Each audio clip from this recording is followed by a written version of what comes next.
Il n'y a pas d'épreuve sportive qui demande plus d'endurance que celle du marathon. Combien de temps un homme ou une femme peuvent-ils courir avant de s'effondrer? Quelles sont les différences entre vous et un champion de l'endurance? Et comment bien sûr augmenter votre endurance? Reportage d'Élodie Prenant. Pékin Express saison 4.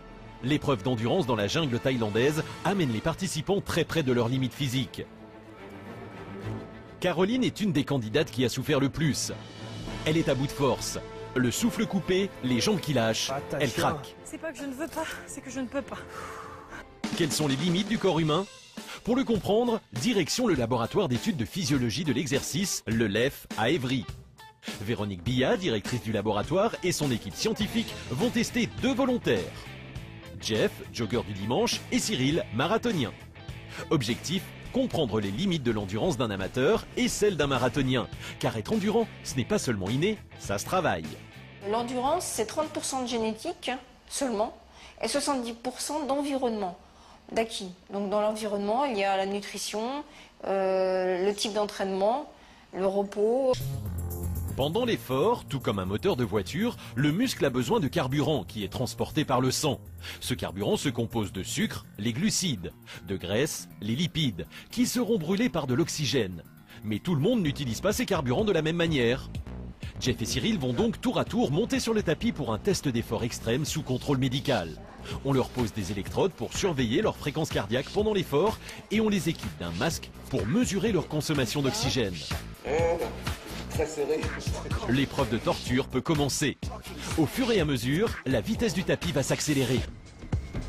Un des paramètres essentiels pendant l'effort, c'est d'avoir un cœur solide. Un cœur capable de distribuer l'oxygène de plus en plus vite aux muscles. Ce qui est important, c'est d'avoir un cœur qui est capable de monter haut en fréquence, mais qui est aussi capable d'éjecter beaucoup à chaque battement. À 11 km/h pour Jeff, l'effort devient trop difficile. Son cœur a beau accélérer, il est à bout de souffle et ses jambes le lâchent. La raison, son cœur n'amène plus assez d'oxygène aux muscles de ses jambes. Ceux-ci ne peuvent plus se contracter. Jeff a atteint sa limite d'endurance. Pendant l'épreuve du trek dans la jungle, Caroline a vécu exactement la même chose. Ça va pas du tout. Je marchais en sur-régime, c'est-à-dire que j'allais beaucoup trop vite par rapport à mon propre rythme.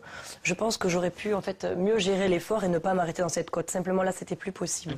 C'est évident, Caroline marchait à un rythme beaucoup trop élevé pour elle.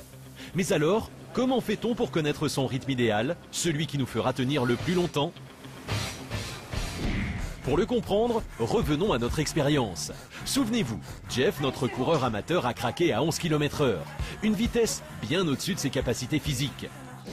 C'est simple, à son maximum, un coureur ne tient que 3 minutes.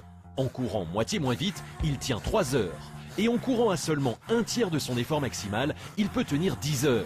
C'est le secret de l'endurance. Cyril, le marathonien, lui, va craquer beaucoup plus tard. Plus entraîné physiquement, son cœur est aussi beaucoup plus fort. Il est beaucoup plus rapide. Quand il s'arrête, sa vitesse est quand même de 19 km/h. Et quand il s'arrête, il est vraiment à la limite de l'épuisement. Je ne pouvais pas aller au-delà. De toute façon, si j'avais pu aller au-delà, j'y serais allé. Donc là, c'était vraiment le maximum. Mais est-ce seulement l'entraînement qui fait la différence entre nos deux sportifs? Vous allez voir que non. Dans une épreuve sportive, le mental est aussi déterminant que le physique. Démonstration. Ta consommation de... Mesurons la fatigue musculaire des deux sportifs pour vérifier s'ils sont vraiment allés à leur limite. Testons d'abord la réaction du muscle de la cuisse du coureur amateur. Regardez le sommet de la courbe, ça remonte légèrement, il lui reste quelques petites forces. Il y a ton cerveau en fait qui a protégé ton muscle en disant il faut que tu t'arrêtes maintenant parce que tu es fatigué.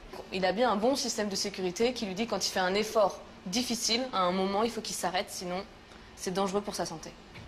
Et chez le marathonien, Allez, vas-y. eh bien le résultat est tout autre. La courbe reste plate à son sommet. Cyril n'a vraiment plus du tout de force. Il est allé exactement à sa limite, sans écouter les alertes de son corps. Hier, t'es passé par-dessus la consigne cérébrale et t'as donné tout au niveau musculaire. Super. Ces efforts extrêmes sont réservés aux grands sportifs.